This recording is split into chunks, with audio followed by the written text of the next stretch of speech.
नमस्कार मित्रों, जय हिंद, वंदे मातरम। शहीद आजम भगत सिंह, हमारे आपके सबके प्रिय, सबके आदर्श भगत सिंह।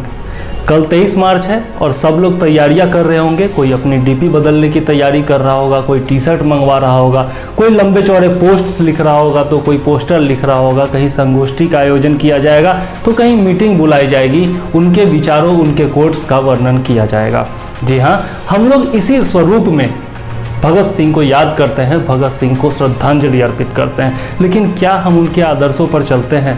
कल आप देखेंगे कि ट्विटर पर बड़े बड़े नेता जो हैं सब भगत सिंह को अपना आदर्श बनाते हुए उन्हें श्रद्धांजलि देंगे। लेकिन क्या कोई एक राजनीतिक दल ऐसा है जो उनके आदर्शों को 1% भी फॉलो करने के लिए तैयार है? कोई है ऐसा? आप बताइए। हम जैसे युवा जो उन्हें अपना आदर्श बताते हैं, क्या उनके एक भी कथन को अपने जीवन में उतारते हैं? नहीं उतारते हैं।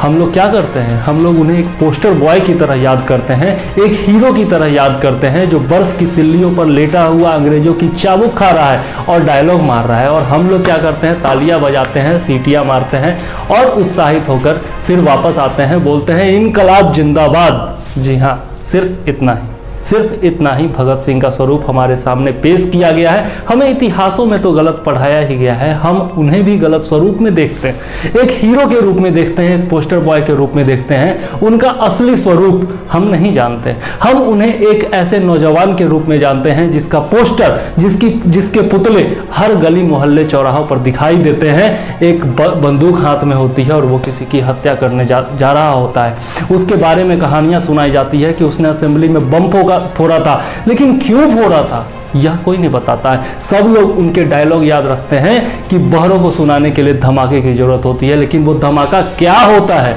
यह कोई नहीं बताता है। कोई नहीं बताता है दोस्तों, कोई नहीं बताता है। उनके बारे में हम लोगों ने बहुत कुछ पढ़ा है, बहुत कुछ सुना है, उनके ऊपर बनी हुई कई फिल्में देखी हैं।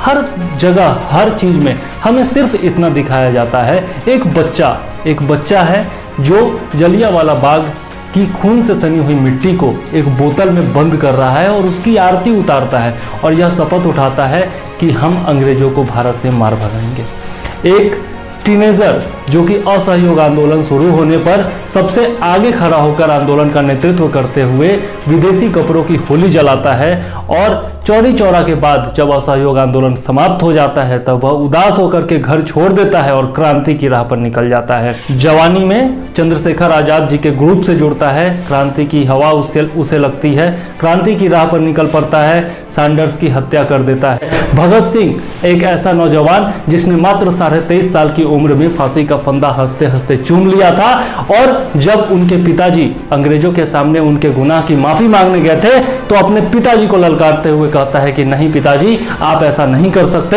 हम रिवॉल्यूशनरी हैं, हम क्रांतिकारी हैं, हमें तो गोली मार देनी चाहिए, फांसी तो आम मुजरिमों के लिए होती है। तो इस स्वरूप में हम उनको जानते हैं। लेकिन उनके आदर्शों, उनके विचारों को कौन समझाएगा? कैसे हम अपने जीवन में उतारेंगे? उनके बारे में जो लिखा गया था, जो उन्होंने स्वयं लिखा था, वो सब तो जला दिया गया है। बहुत सारी चीज़ें ऐसी थी जिसको जला दिया गया, अंग्रेजों ने जला दिया। जो उनकी जेल डायरी थी, ये सब बहुत सारे जो दस्तावेज थे उनके, वो सब अंग्रेजों ने जला दिया, कुछ कांग्रेसियों ने जला दिया, कुछ कम्युनिस्टों ने जला दिया। लेकिन आज भी जो दस्तावेज मौजूद हैं, जो उनके लेख मौजूद हैं, जो उनके खत मौजूद हैं, उनसे हम लोग बहुत कुछ प्रेरणा ले सकते हैं। और आज इस वीडियो में मैं उन्हीं के बारे में आपको बताने वाला हूँ। वो दस्तावेज क्या है, वो उनके विचार क्या हैं, असली भगत सिंह संधू कौन थे। बहुत सारे लोग आप में से ऐसे भी होंगे जो इनको भगत सिंह का पूरा नाम भी नहीं पता होगा। भगत सिंह संधू, अगर ये नाम मैं आपके सामने लूँ तो आप किसी और को इमेजिन करेंगे, आप भगत सिंह को इमेजिन नहीं करेंगे, क्योंकि आप उनका असली नाम तक नहीं जानते। आप नहीं जानते हैं कि उन्हें रसगुल्ले बहुत ज़्यादा पसंद थे, चार्ली चैपलिन के वो फैन हुआ करते थे, फर्स्ट डे फर्स्ट शो वो चार्ली चैपलिन का हर मूवी देखा करते थे। आप नहीं जानते 5 फीट 10 इंच का वो नौजवान जिनके बारे में राजगुरु ने कहा है कि उनको लड़कियों से बचाते बचाते उन सब का पसीना निकल जाया करता था। आप नहीं जानते हैं कि भगत सिंह ने प्रेम के ऊपर क्या लिखा है, संबंधों के ऊपर क्या लिखा है। उन्होंने लिखा है मेजनी के बारे में कि मेजनी सब कुछ अपना हार चुका था, उसके सारे सैनिक मारे जा चुके थे, लेकिन उसकी एक गर्लफ्रेंड के खत ने उसको बदल दिया, उसकी लाइफ बदल दी और उसने क्रांति कर दी। तो ये थे भगत सिंह के विचार। वो प्रेम के बारे में क्या कहा करते थे, आप लोगों को बताया जाता है कि उन्होंने आज़ादी को अपनी दुल्हन बताया था, लेकिन आपको नहीं पता है कि भगत सिंह अपना अगला जन्म, पूरा जन्म अपनी महबूबा के बाहों में गुजारना चाहते थे। ये आपको नहीं पता है, नहीं बताया गया, हमें इतिहास ने यह नहीं बताया है, हमें भगत सिंह का दूसरा पक्ष कभी दिखाया ही नहीं गया है। तो आज इस वीडियो में हम भगत सिंह संधू के दूसरे पक्ष को जानने की कोशिश करेंगे। शहीद आजम भगत सिंह का जो असल पक्ष था उसके बारे में जानने की कोशिश करेंगे। देखो दोस्तों, कोई भी क्रांति केवल दिलदार लोग ही कर सकते हैं। क्रांति जो है ना, वो खरूस लोग और वो जिनके पास दिल ही नहीं होता, जो जिंदा दिल नहीं होते, वो लोग कभी क्रांति नहीं कर सकते। विचारों की शान पर क्रांति की धार तेज की जाती है, यह भगत सिंह का कहना है। तो उनके विचारों को समझना जरूरी है। केवल उनके कोट्स पढ़ लेने से, मैंने जब गूगल पर सर्च किया भगत सिंह के बारे में तो सबसे पहला सर्च रिजल्ट क्या आता है? भगत सिंह के कोट्स। मैंने जब भगत सिंह थॉट्स सर्च किया तो वहां पर केवल कोट्स आ रहे हैं, वो 2-2 लाइन 3-3 लाइन के कोट्स आ रहे हैं।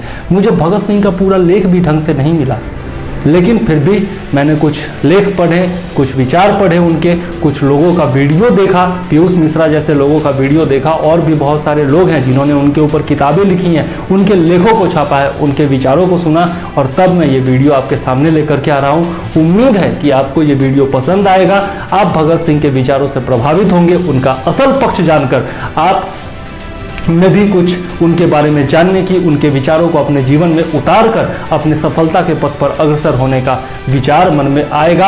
आप भी किताबों को अपना दोस्त बनाओगे, जिस प्रकार से भगत सिंह ने किताबों को अपना दोस्त बनाया था। मात्र 23.5 साल के थे, लेकिन 23.5 साल की अवधि में उन्होंने न जाने कितनी सारी किताबें पढ़ ली थी। वो गांधी के बारे में लिखते थे, वो सुभाष चंद्र बोस के बारे में लिखते थे, वो किसके बारे में नहीं लिखते थे? वो लेनिन से प्रेरित थे, वो फिदेल कास्त्रो के बारे में लिखते थे, वो मेज़नी के बारे में लिखते थे। न जाने कितने ही क्रांतिकारियों को उन्होंने पढ़ा था, उन्होंने अपना विचार डेवलप किया था, और कोई भी ऐसा विषय छूटा नहीं है जिसके बारे में उन्होंने लिखा नहीं है। 23.5 साल की उम्र थी, 22 साल 5 महीने और 26 दिन, 23 साल 5 महीने और 26 दिन, मात्र इतना ही जीवन था उनका। लेकिन उन्होंने जब लिखना शुरू किया, 14 साल 15 साल की उम्र से उन्होंने लिखना शुरू किया, और कोई भी ऐसा टॉपिक नहीं है जिसके ऊपर उन्होंने लिखा नहीं है। तो क्यों लिख पाए? क्योंकि बचपन से ही उन्हें किताबों को पढ़ने का प्रेम था। जब वो जवान हुए, जब वो कॉलेज में गए, तब कॉलेज के दिनों में उन्होंने 300 साढ़े 300 से ज़्यादा किताबें पढ़ डाली थी, ऐसा कहा जाता है इतिहास में। हालांकि बहुत कुछ नहीं पता है उनके बारे में, लेकिन फिर भी जितना पता है, यदि उन्हें ही हम अपने जीवन में उतार ले तो बहुत आगे जा सकते हैं। इसलिए इस वीडियो को अंत तक देखिए। मैं आपको एक सरप्राइज के रूप में भगत सिंह से जुड़े हुए बहुत सारे दस्तावेज दिखाऊंगा, भगत सिंह से जुड़े हुए बहुत सारी चीज़ें दिखाऊंगा। वो खाकी कपड़े, जो कुर्ता जो वो पहना करते थे, वो बूट जो वो पहना करते थे, वो घड़ी जो उन्हें किसी ने भेंट दी थी, यह सब मैं आपको दिखाऊंगा, असली चीज़ें दिखाऊंगा। तो आप हमारे साथ जुड़े रहिए, पूरा वीडियो देखिए, और उम्मीद है आप लोग पसंद भी करेंगे।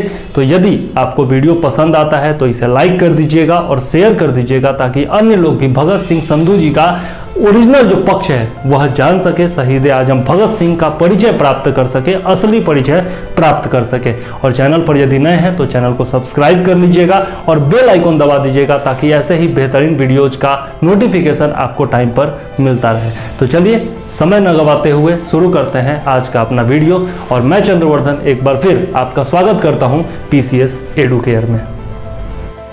ये एक लेटर है जो भगत सिंह जी ने सुखदेव जी को लिखा था, जिसमें एक रिवॉल्यूशनरी के लाइफ में लव और सेक्रीफाइस का क्या महत्व होता है उसके बारे में बताया गया है। 5 अप्रैल 1929 को यह लेटर लिखा गया था सीताराम बाजार हाउस, नई दिल्ली से, और यह लेटर जो है श्री शिव वर्मा ने हैंड ओवर किया था सुखदेव को, और उनसे प्राप्त किया गया था 13 अप्रैल को, जब लाहौर कंस्पिरेसी केस में सुखदेव जी अरेस्ट किए गए थे।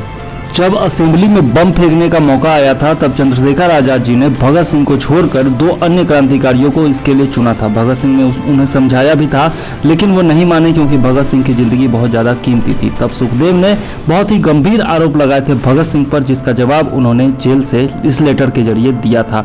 उन्होंने लिखा है कि एक बार तुमने मुझसे पूछा था कि क्या प्यार किसी इंसान के लिए हेल्पफुल हो सकता है, तो आज मैं उसका जवाब दे रहा हूँ, हाँ, मेजनी के लिए यह हेल्पफुल हुआ था। तुमने यह सुना होगा कि उसके सारे कॉमरेड्स मारे जा चुके थे और उसके आइडियाज़ जो थे वो हार रहे थे, लेकिन एक लड़की जिससे वो प्यार करता था उसके लेटर ने उसे दोबारा मजबूत बना दिया और फिर से वह अपनी राह पर, क्रांति की राह पर निकल पड़ा था। और जहाँ तक मोरल स्टेटस का सवाल है, प्यार के मोरल स्टेटस का सवाल है, नैतिक मूल्यों का सवाल है, आई में say that it in itself is nothing but passion. मतलब यह जो है एक पैसन है और कुछ नहीं है। यह वेरी स्वीट भी हो सकता है, बहुत ही प्यारा भी हो सकता है। Love in itself can never be an animal passion. Love जो है वो कभी भी एनिमल पैसन नहीं हो सकता। Love always elevates the character of a man. एक इंसान के कैरेक्टर को लव जो है वो ऊंचा उठा देता है। It never lowers him. यह कभी उसे नीचा नहीं गिराता। Provided love is love. यदि लव जो है वो लव है तब, मतलब प्यार यदि सच्चा प्यार है तब वो जो है कभी किसी इंसान को नीचे नहीं गिरा सकता है। भगत सिंह जी आगे लिखते हैं कि फिल्मों में जो हम प्यार करते लोगों को देखते हैं, जो लड़कों लड़कियों को प्यार करते देखते हैं, उनको हम पागल नहीं कह सकते हैं क्योंकि वो एक एनिमल पैशन से घिर कर ऐसा करते हैं। The true love can not be created. जो सच्चा प्यार है उसको क्रिएट नहीं किया जा सकता है। It comes of its on accord. यह खुद अपने आप अंदर से पैदा होता है, लेकिन कोई नहीं कह सकता है कि कब होगा। It is but natural. यह नैसर्गिक होता है। And I may tell you that a young man and a young girl can love each other and with the aid of their love they can overcome the passion themselves and can maintain their purity. वह अपनी शुद्धता को बनाए रख सकते हैं और प्यार के दम पर, अगर सच्चा प्यार है तो वो अपने पैशन, इस एनिमल पैशन से बाहर आ सकते हैं। I may clear one thing here. When I said that love has human weakness, I didn't say it for an ordinary human being at this stage where the people generally are. जिस stage पर आज के date में लोग हैं उनके बारे में मैंने ऐसा नहीं कहा था कि प्यार जो होता है इंसान की वीकनेस बन जाता है, but that is most idealistic stage when man would overcome all this sentiments, the love, the hatred and so on. लेकिन मैं उस स्थिति में हूँ जहाँ पर लोग जो है वह लव और हेट्रेड इन सब से पार पा जाते हैं। न प्यार कर सकते हैं न घृणा कर सकते हैं। वो प्यार कर सकते हैं तो सिर्फ अपनी मातृभूमि से प्यार कर सकते हैं। इस प्रकार के उच्च ख्यालात थे भगत सिंह के प्रेम के प्रति। और आज का प्रेम क्या होता है? हम युवाओं का प्रेम क्या होता है? फेसबुक पर शुरू, व्हाट्सएप पर ख़त्म, यही तो होता है। और ख़त्म हो गया, एक से ख़त्म हो गया तो फिर दूसरा मिल जाता है या दूसरी मिल जाती है। तो आज के युवाओं का तो ये है। आप सोच सकते हैं उस स्थिति में जब भारत गुलाम था, उस स्थिति में भी भगत सिंह प्रेम के बारे में इतनी उच्च सोच रखते थे और उन्होंने कहा था कि मैं अपना अगला जन्म, पूरा जन्म महबूबा की बाहों में गुजारना चाहता हूँ। अब आप देखिए, ये एक लिफलेट है जो कि सेंट्रल असेंबली हॉल में फेंका गया था। बम फेंकने के बाद जो लिफलेट फेंका गया था उसमें क्या क्या लिखा हुआ था वह देखिए। 8 अप्रैल 1929 को जो है 2 बिल पास किए जाने थे, जबकि जितने भी मेंबर्स थे असेंबली में वो सब इसका विरोध कर रहे थे। तो उसी के बारे में यह लिखा गया है यहाँ पर, और इसकी शुरुआत में ही लिखा गया है, it takes a loud voice to make a deaf hear. मतलब एक धमाके की जरूरत होती है एक बहरे को सुनाने के लिए। With these immortal words uttered on the similar occasion by valiant French anarchist martyr, do we strongly justify the action of ours? आगे वो लिखते हैं, it is easy to kill individuals, but you cannot kill the ideas. Great empires crumbled while the ideas survived. मतलब बड़े बड़े साम्राज्य जो है वो नष्ट हो गए, वो बर्बाद हो गए, लेकिन जो विचार थे उनको नष्ट कोई नहीं कर पाया, वो हमेशा सरवाइव करते रहे। We are sorry to admit that we who attach so greatly a sanctity to human life, who dream of a glorious future when man will be enjoying perfect peace and full liberty, have been forced to shed human blood. हम जो मतलब मानव जीवन में इतना भरोसा रखते हैं उनको ज़बरदस्ती मजबूर किया जा रहा है कि ह्यूमन ब्लड हम बहाएं। हम ऐसा करना नहीं चाहते हैं, ऐसा उस लिफलेट में लिखा हुआ था। सोच सकते हैं आप। हम लोग जानते हैं कि वो मतलब कि बम फेंके थे और ये किए थे, वो किए थे, गोली मारे थे सैंडर्स को, ये सब हम लोग जानते हैं, लेकिन वो खुद बोल रहे हैं कि हम ह्यूमन लाइफ की बहुत ज़्यादा कदर करते हैं और हम खून बहाना नहीं चाहते हैं। लेकिन आपकी जो स्थिति है, आपने जितना मतलब सप्रेशन किया है, हमें बम फेंकने पर मजबूर होना पड़ रहा है, ह्यूमन लाइफ का ब्लड बहाने पर मजबूर होना पड़ रहा है। Bomb was necessary to awaken England from her dreams. We drop the bomb on the floor of the assembly chamber to register our protest. ये ऐसा लिख रहा है, आप सोच सकते हैं। अब देखिए ये लेटर कैसा लिखा गया है भगत सिंह के द्वारा। यह लेटर लिखा गया था, यह भी एक लेटर है। यह सब लेटर में a rebellion is not a revolution, it may ultimately lead to that end. The sense in which the word revolution is used in that phrase is the spirit, the longing for change or for the better. Revolution के बारे में वो बता रहे हैं। The people generally get accustomed to the established order of things and begin to tremble at the very idea of the change. Change जो है वो इनएविटेबल है, इंसान को बदलना चाहिए, यही कह रहे हैं इस पूरे लाइन में वो। It is the lethargic spirit that needs to be replaced by the revolutionary spirit, otherwise degeneration gains the upper hand and the whole humanity is led astray by the reactionary forces. Such a state of affairs leads to stagnation and paralyze in human progress. मतलब human progress रुक जाएगा यदि हम change नहीं लाएंगे और क्रांतिकारी विचारों से अपने आप को बदलेंगे नहीं तब। The spirit of revolution should always permit the soul of the humanity so that the reactionary forces may not accumulate to check the eternal onward march. Old order should change always and ever, yielding peace to new, yielding place to new, so that one good order may not corrupt the world. This is the sense we raise in the slogan long live the revolution. जो वो long live the revolution कहते थे तो उसका मतलब क्या होता था, यह उन्होंने इसमें समझाया है। अब ये एक लेटर है जो उन्होंने सुखदेव को लिखा था। जब सुखदेव को सज़ा होने वाली थी तब वो उनके विचार में आता था कि या तो मुझे मौत की सज़ा दे दी जाए या फिर मुझे आज़ाद कर दिया जाए, मुझे जेल में नहीं रहना, जेल में रह करके सरना नहीं है। वो सुसाइड कर लेना चाहते थे, जेल में रहने से अच्छा उनको लगता था कि सुसाइड कर लेना है। लेकिन उनको समझाते हैं कि जेल का लाइफ इतना ज़्यादा कठिन नहीं है। My opinion is what you had earlier. मतलब उन्होंने एक बार चर्चा की थी सुखदेव के साथ और तब उन्होंने सुसाइड पर जब चर्चा की तो सुखदेव ने खुद ही कहा था कि सुसाइड जो है वो हीनियस क्राइम है और यह जो है कायर लोगों का काम है। तो आज भगत सिंह वही बात, सेम उन्हीं का बात उन्हीं को समझा रहे हैं कि यह जो है कायरों का काम होता है और यह एक हीनियस क्राइम है। सुसाइड कभी भी कमिट नहीं करना चाहिए। आजकल के नौजवान जो छोटी छोटी बातों पर सुसाइड कर लेते हैं, डिप्रेशन में आ जाते हैं, उनके लिए यह लेटर बहुत ही इंपॉर्टेंट है। उनको इन सब से सीखना चाहिए कि भगत सिंह क्या कहा करते थे सुसाइड के बारे में और वो किस प्रकार से समझाते हैं सुखदेव को कि जेल का लाइफ इतना ज़्यादा बुरा नहीं है, अपने लाइफ का तुम यूज कर सकते हो जेल में जो हो। Do you think that we had tried to avoid the punishment by pleading for mercy we would have been more justified. क्या हम अपने मतलब अपने दया यदि मांग ले अपना पनिशमेंट कम कराने के लिए तो क्या ये जस्टिफाइड होगा? नहीं, ऐसा नहीं हो सकता है। इससे जो है जो जनता है उस पर एडवर्स इफेक्ट होगा, गलत प्रभाव पड़ेगा और हमारा जो रिवॉल्यूशन है वो बर्बाद हो सकता है। इस प्रकार से वो कह रहे हैं, सुखदेव को समझा रहे हैं कि सुसाइड करना जो है कोई भी मतलब निदान नहीं है। Striving and sacrificing one's life for a superior idol can never be called suicide। मतलब अपना जीवन जो है वो किसी बड़े कॉज के लिए बलिदान कर देना, सुपीरियर आइडल अपने आदर्श के लिए बलिदान कर देना, इसे सुसाइड नहीं कहा जा सकता। We are envious of the death of our comrade Yatindra Nath Das जो कि शहीद हो गए थे भूख हड़ताल के दौरान। उनके बारे में ये कह रहे हैं कि उनके मौत से हमें बहुत दुख हुआ है। सुसाइड के बारे में और भी बहुत कुछ वो लिखते हैं यहाँ पर और समझाते हैं।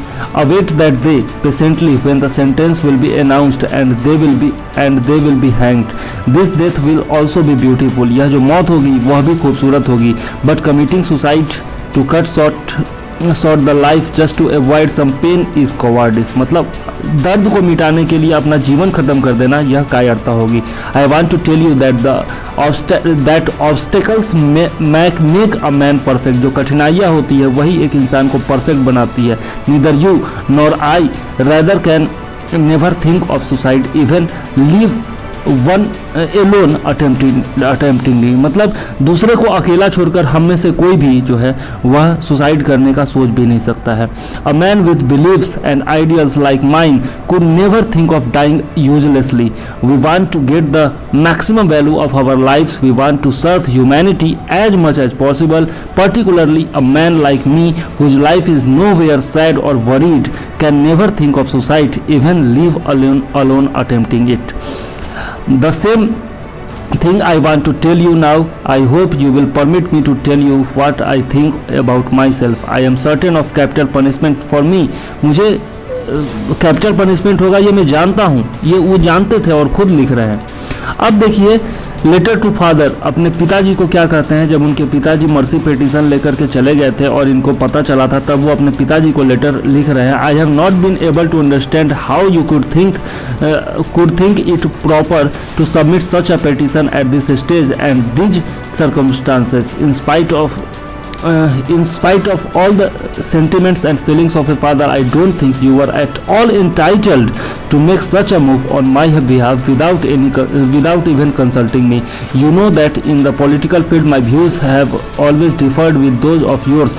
I have always been acting independently without having cared for your approval and disapproval. वो कह रहे हैं कि हमारा जो पॉलिटिकल व्यू है वो हमेशा अलग रहा है। मैंने आपकी बात की परवाह कभी नहीं की, आपसे कभी मंजूरी नहीं ली कोई भी काम करने से पहले, और आपका सेंटिमेंट सही है लेकिन आपको ऐसा करने का कोई हक नहीं था मेरे बदले। I never had any desire to defend myself and never did I seriously think about it whether it was a merged value of ideology or that I had certain arguments to justify my position. It is different question that I can't discuss that can't be discussed here. मतलब मैं अपने जीवन को जो है अपने राष्ट्र के प्रति कुर्बान करना चाहता हूँ और आपको मेरे बदले जो है पिटीशन देने का कोई हक नहीं था। As I feel as though I have been stabbed at the back. वो कह रहे हैं कि मुझे ऐसा लग रहा है कि किसी ने मेरे पीठ में खंजर घोंपा है। यदि कोई और दूसरा पर्सन होता तो मैं उसको गद्दार कहता, लेकिन आपके लिए मैं सिर्फ इतना कह सकता हूं कि यह अच्छा नहीं किया आपने। अब देखिए एक लेटर है जो कि जयदेव गुप्ता को वो लिख रहे हैं और कौन कौन सी किताबें मंगवा रहे हैं उनसे वो देखिए। मिलिटरिज्म, कैरी लेबनेट्ज का है। Why men fight, B. Russell का Soviets at work collapse for the second international left wing communism mutual aid, Prince Kropotkin। Fields, factories and workshops, civil war in France, Marx का लिखा हुआ। Land revolution in Russia, spy, Upton Sinclair का लिखा हुआ और historical materialism बुखैरिन का लिखा हुआ। तो कौन कौन सी किताबें वो मंगवाते थे, किस प्रकार की किताबें वो पढ़ा करते थे जेल में, उसके बारे में यहाँ पर आप देख सकते हैं। इसके बाद एक लेटर है जो कि उन्होंने B.K. दत्त को लिखा था, यानी कि बटुकेश्वर दत्त को लिखा था। दत्त की भी कहानी बहुत ही बुरी है। उनको अंत में जो है ना आज़ादी के बाद पटना में गुटखा और सिगरेट बेचते हुए गुजारना पड़ा था। इतनी दर्दनाक कहानी है, उसके ऊपर भी मैं वीडियो बनाऊंगा। The judgement has been delivered, I am commended to death. वो जानते हैं कि उनको जो है फांसी की सज़ा होने वाली है। Perhaps I am the only man amongst them who is anxiously waiting for the day when I will be fortunate enough to embrace the gallows of my ideals. I will climb the gallows gladly and show the world as to how bravely the revolutionaries can sacrifice themselves for the cause. I will condemn to death, but you are sentenced to transportation for life. You will be live, and while living you will have to show the world that the revolutionaries not only die for their ideals but can face even calamity. Death should not be a means to escape the worldly difficulties.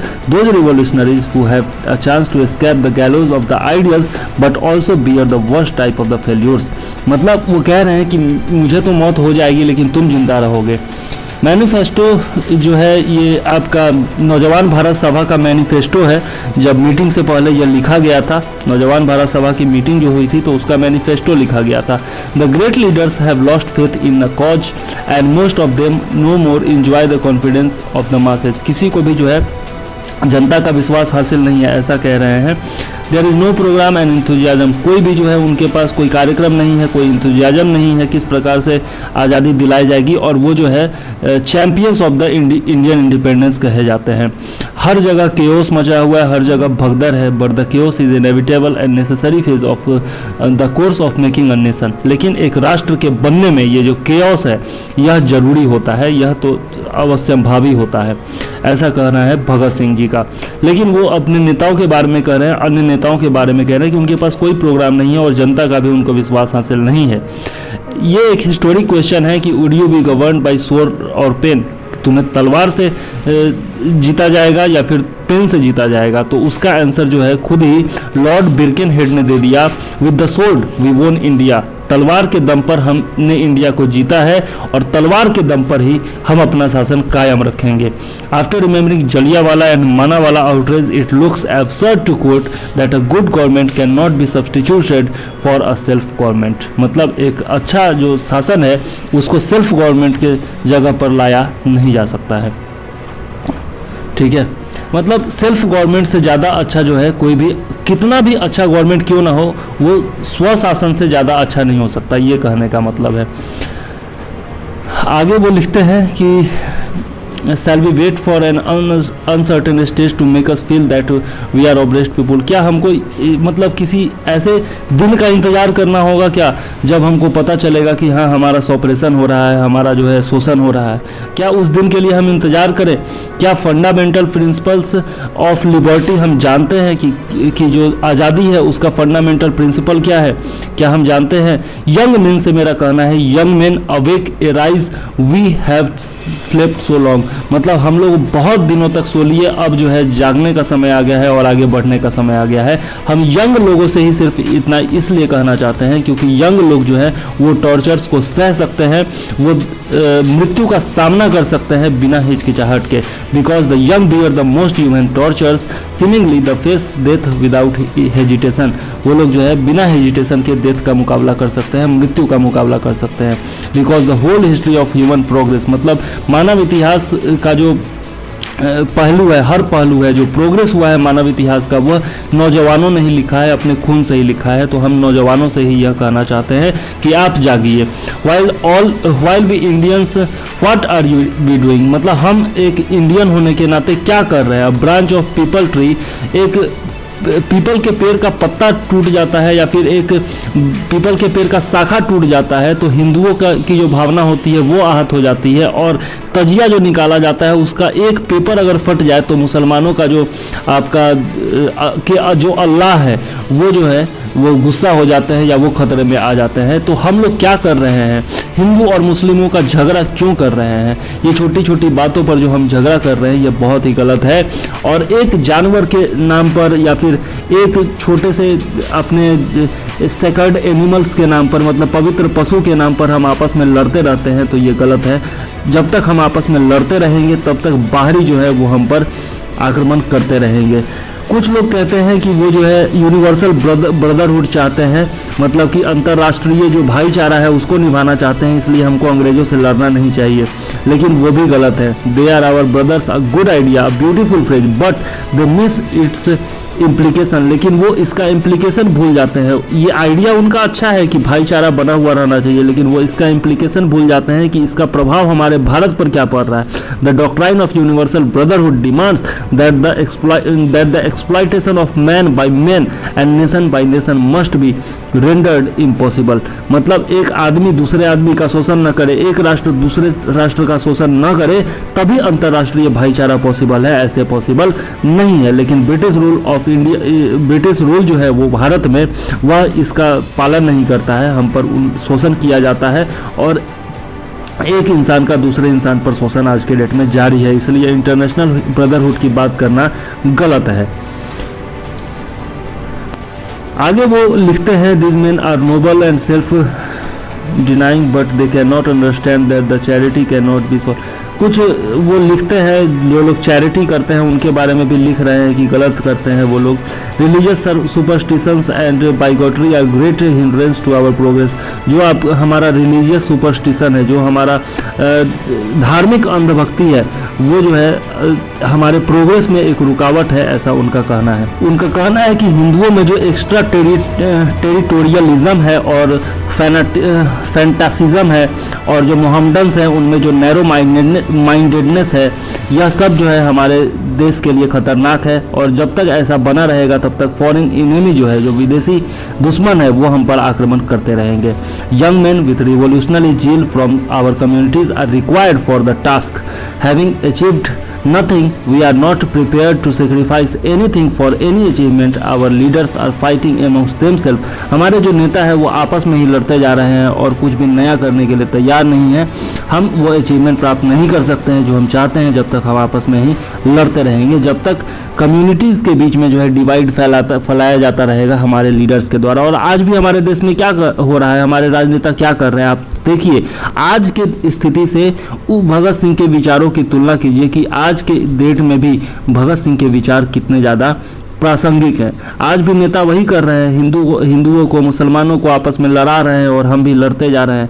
तो भगत सिंह के ये विचार जो है वह बहुत ही ज़्यादा useful है। आप देख सकते हैं यहाँ पर, those who come forth to fight the battle of liberty cannot sit and decide first that after so much sacrifices, so much achievements must be sure, so much share to be divided. Such people never make any sort of sacrifice. We want people who may prepare to fight without hope, without fear and without hesitation. हम ऐसे लोग चाहते हैं जो बिना डर के, बिना हिचकिचाहट के और बिना किसी आशा के हमारे साथ मिलकर लड़ सकें। Our real battle is against our own disabilities. हमारी अयोग्यताओं के खिलाफ ही हमारा जो वास्तविक युद्ध है वो है। और जिस प्रकार से हम एक्सप्लॉइट हो रहे हैं वो हमें अपनी अयोग्यता को त्यागना पड़ेगा। और ये भगत सिंह का लास्ट पिटीशन है जो उनको जब एग्जीक्यूट किया जाना था, जब उनको फांसी दी जानी थी, उसके बारे में लिखा था उन्होंने। 7 अक्टूबर 1930 को यह बताया है, 7 अक्टूबर 1930 को हमें फांसी की सज़ा दे दी गई है लाहौर कॉन्स्पिरेसी केस में। और इसमें उन्होंने बताया है कि कौन कौन इन्वॉल्व था, यह सब उन्होंने बताया है कि किस किस ने हमें जो है वो फांसी की सज़ा सुनाई है, यह सब उन्होंने लिखा है। और अंत में किंग ऑफ इंग्लैंड के बारे में लिखा है कि उस समय एचएम किंग जॉर्ज जो था वह इंग्लैंड का राजा हुआ करता था। और इस लेटर में, इस पिटीशन में उन्होंने सिर्फ इतना लिखा है, इसका लब्बो-लुबाब, इसका सारांश सिर्फ इतना है कि हम जो है, हमारा जो मतलब डेथ सेंटेंस सुनाया गया है उसमें साफ लिखा हुआ है कि हम जो है वो रिवोल्यूशनरी हैं, हम जो है वो युद्धबंदी हैं। मतलब हमने एक वार छेड़ा है, एक्ट ऑफ वार छेड़ दिया है हमने ब्रिटिश गवर्नमेंट के खिलाफ। तो हम एक युद्धबंदी हुए और युद्धबंदी को हमेशा गोली मारी जाती है, हमें शॉर्ट डेट मतलब हमें मार दिया जाए, हमें गोली मार दी जाए, हमें फांसी पर न चढ़ाया जाए। दोस्तों उस समय क्या था कि हंसते हंसते फांसी पर झूलने वाले बहुत लोग थे। आप देख सकते हैं मदन लाल ढींगरा से लेकर के, और इधर आ जाइए आप खुदीराम बोस तक, आप उधर देख सकते हैं रोशन लाल को देख लीजिए, आप बिस्मिल को देख लीजिए, आप अशफाकुल्ला खां को देख लीजिए, सब लोग हंसते हंसते फांसी के फंदे पर चढ़ने को तैयार थे। लेकिन भगत सिंह इसीलिए महान थे क्योंकि वो सिर्फ बंदूकों के दम पर ही नहीं, केवल अपना प्राण त्याग करके ही नहीं, वो विचारों के दम पर जो है वो आगे बढ़ना चाहते थे, विचारों के दम पर क्रांति लाना चाहते थे। वो अपने जैसा बहुत सारा भगत सिंह पैदा करना चाहते थे अपने विचारों के बल पर, इसलिए भगत सिंह महान थे। 23 साल 5 महीने 26 दिन, मात्र इतनी सी तो आयु थी। आप और हम सोचिए ना कि हम लोग कहाँ थे। हम लोग 23 साल की उम्र में, 23 साल 23.5 साल की उम्र यदि आपकी है या फिर मेरी थी कभी, तो हम लोग कहाँ थे, क्या कर रहे थे, हम लोग क्या कर रहे थे और भगत सिंह क्या कर रहे थे। अगर आप देखेंगे और तुलना करेंगे तो आपको पता चलेगा कि भगत सिंह कितने बड़े महान इंसान थे और उनके साथ कितना इतिहास ने गद्दारी किया है, बेईमानी किया है, वह भी आप देख सकते हैं कि उनका जितना भी लिटरेचर था उसको जलाने का कोशिश किया गया, उसको दफनाने का कोशिश किया। गांधी जी के बारे में हमें बहुत कुछ पढ़ाया गया, नेहरू परिवार के बारे में हमें बहुत कुछ पढ़ाया गया, कांग्रेसियों के बारे में हमें पूरा इतिहास पढ़ाया जाता है। यहाँ तक कि विदेशी आक्रमणकारियों अकबर, बिरबल और किस किस के बारे में हमें क्या क्या पढ़ाया जाता है, पूरा लंबा लंबा चैप्टर होता है, लेकिन भगत सिंह के बारे में, राजगुरु के बारे में, सुखदेव के बारे में हमें 4 लाइनों में समेट दिया जाता है। सुभाष चंद्र बोस के बारे में नहीं बताया जाता है, इन लोगों के बारे में बिल्कुल ही नहीं बताया जाता है। आप जब देखेंगे उनका पूरा लिटरेचर पढ़ेंगे, मैंने तो बहुत कम पढ़ा है और इतना कुछ बताया है आपको, तो उम्मीद है आपको अच्छा भी लगा होगा।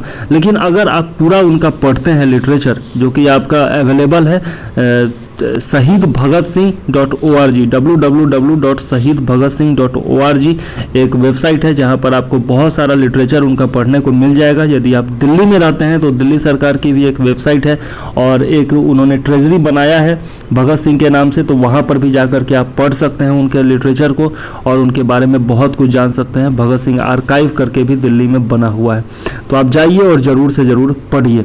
यहाँ पर लिखा हुआ है, देखिए आप खुद देखिए ना क्या लिख रहे हैं वो। We know that the maxim might is right serve as your guiding motto.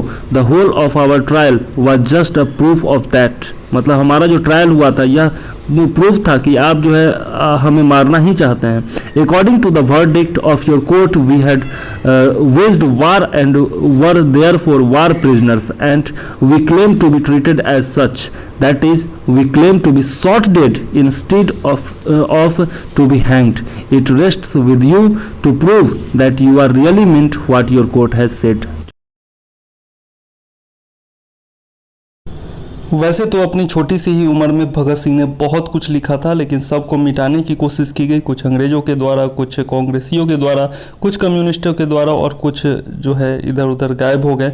लेकिन जो भी है वो भी बहुत ज़्यादा है जिसके बारे में हम लोग पढ़ सकते हैं और भगत सिंह के विचारों से प्रेरित हो सकते हैं, अपने देश को आगे ले जा सकते हैं। नव भारत निर्माण में ये काफ़ी सहयोगी हो सकता है और हम युवाओं पर ही जिम्मेदारी है कि हम उनके विचारों को आगे लेकर बढ़ें।